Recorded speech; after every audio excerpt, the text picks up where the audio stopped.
आजच्या व्हिडिओमध्ये मी तुमच्यासाठी घेऊन आले सर्वात सोपी पद्धत, जी पद्धत वापरून तुम्ही तुमच्या मुलांना अगदी इझिली इंग्लिश वाचन करायला शिकवू शकता। हो, आपण मुलांना नेहमी शिकवत असतो ABCD, तर आज मी तुम्हाला नवीन पद्धत सांगणार आहे ABCD शिकवायची, म्हणजे जेणेकरून आपली मुलं इंग्लिश अगदी इझिली रीड करायला शिकतील, त्यांना कुठलंही कन्फ्यूज राहणार नाही। मी आधी सुद्धा इंग्लिश रीडिंग वरती भरपूर व्हिडिओ टाकलेले आहेत, ते तुम्ही जाऊन नक्की बघा। त्याचप्रमाणे पुढे मी स्टेप बाय स्टेप व्हिडिओ सुद्धा रीडिंग वरती टाकणारच आहे, पण त्यासाठी तुम्ही जर अजून चॅनलला सबस्क्राइब केलं नसेल तर चॅनलला सबस्क्राइब करून द्या आणि या व्हिडिओला लाईक करून द्या। तसेच तुमचे मत आम्हाला या व्हिडिओच्या कमेंट थ्रू नक्कीच कळवा। आम्ही तुमच्या कमेंटची आतुरतेने वाट बघत असतो आणि तुमच्या लाईक्स कमेंटमुळे एक पॉझिटिव्हिटी निर्माण होत असते। So please don't forget to like and share and subscribe. So तुमचा आणि आमचा जास्त वेळ वाया न घालवता सुरुवात करूया आजच्या व्हिडिओला। तर जेव्हा आपण आपल्या मुलांना ABCD स्टार्ट करत असतो शिकवायचं, तेव्हा आपण डायरेक्ट शिकवत असतो ABCDEFG याप्रमाणे, पण आज नंतर तुम्हाला त्यांना शिकवायचंय अ ब क ड या पद्धतीने तुम्हाला शिकवायचंय।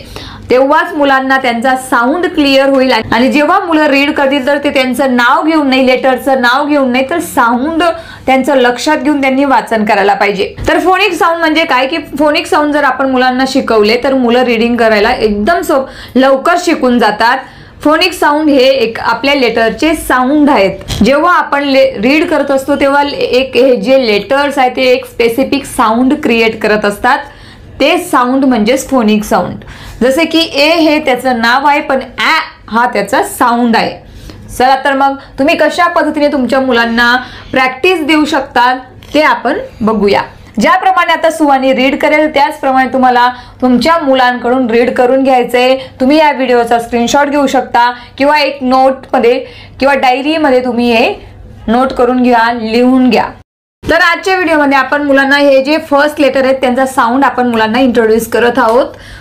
सो त्याची प्रॅक्टिस, रीडिंग प्रॅक्टिस कशी तुम्हाला मुलांकडून करून घ्यायची ते बघूया।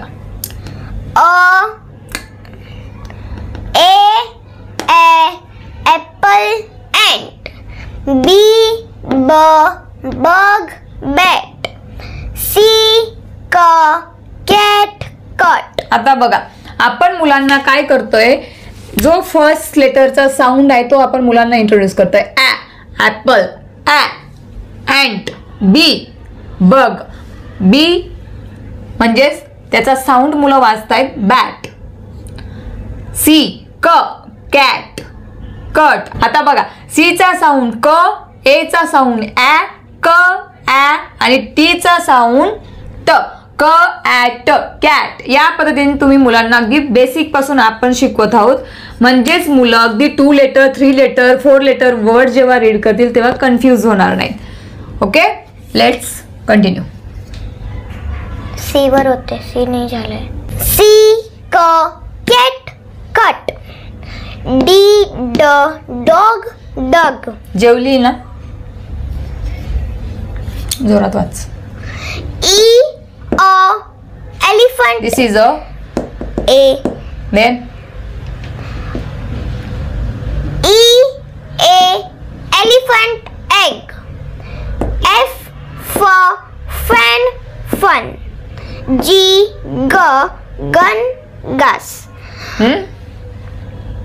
Guess. H hat, hut. I India, inkpot. J jug, jam. K kid, kit. L log, leg. M mug, mud. N nut, net. O orange, octopus. P pot, pup. Q quite, quack. This is not quite, quit. Quit, quack. R rag, rat. Rat means mouse. म्हणजे काय, तुम्ही जर मुलांना हे first letter introduce केले तर मुलं confuse होत नाही. आता बघा 3 लेटर्स वर्ड्स तर मुलं स्टार्टिंगला रीड करायलाच लागतील, जसे की र आ ट रॅट, ह आ ट हॅट, ग अ न गन. या पद्धतीने तुम्ही एवढं फोडून सुद्धा मुलांना एक्सप्लेन करू शकतात, पण त्यासाठी तुम्हाला हे साऊंड माहिती पाहिजेत. S स sun sum, T t tub tag, U umbrella empire, V when wait, लाऊडली. W watch which, X X-ray, Y yummy yellow, Z zip zip. Good. जर तुमची मुलं केजी सेक्शन मध्ये असतील आणि तुम्ही त्यांना 3 लेटर वर्ड्स 4 लेटर वर्ड्स तुम्ही एक्सपेक्ट करत असणार की त्यांनी रीड करावे, तर तुम्हाला त्यांना याप्रमाणे इंग्लिश रीडिंग शिकवावी लागेल. तुम्हाला त्यांना असे फर्स्ट लेटरचे जे साऊंड आहेत ते त्यांना तुम्हाला इंट्रोड्यूस करावं लागतील, तरच तुम्ही तुमच्या मुलांकडून एक्सपेक्टेशन करू शकता की ते त्यांनी इझिली रीड करावं, त्यांनी लवकर रीड करावं असं तुम्हाला वाटत असेल तर तुमच्या मुलांकडून या शब्दांची याचा स्क्रीनशॉट घ्या, लिहून काढा आणि रोज तुमच्या मुलांकडून प्रॅक्टिस घ्या. मुलांना एकदा की हे साऊंड बेसिक साऊंड लक्षात आले तर त्यांचं भरपूर त्यांच्यामध्ये तुम्हाला फरक जाणवेल, खूप इम्प्रूव्हमेंट तुम्हाला जाणवेल. सो आय होप तुम्हाला माझं म्हणणं पटत असेल आणि तुम्ही जे मी सांगितलं ते तुमच्या मुलांवर नक्कीच अप्लाय करणार अशी मी अपेक्षा करते आणि तुम्ही तसं मला कॉमेंट थ्रू कळवणार सुद्धा. So that's all for today. अजून तुम्हाला जर तुमच्या मुलांना रीडिंग शिकवताना काही प्रॉब्लेम येत असेल तर ते सुद्धा तुम्ही मला कॉमेंटमध्ये विचारू शकता. मी नक्कीच व्हिडिओ थ्रू त्याचा आन्सर करण्याचा प्रयत्न करेल. आणि हो, आपण आपल्या चॅनलवरती इंग्लिश बोलायचं सुद्धा शिकत असतो, तेही आपल्या मराठी भाषेतनं अगदी हसत खेळत.